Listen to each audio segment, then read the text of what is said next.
hindi mo naririnig na sinisigaw ng puso ko yung pangalan mo. Naturukan ka ba ng anesthesia? Kasi masyado kang manhid. Hindi mo matutunang mahalin ako. Teacher ka pa man din.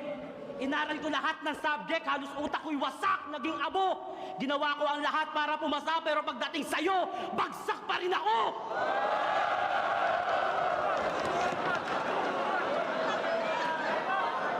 Pero hindi ako sumuko. Marahil tadhana sa atin ay di pa umaayon.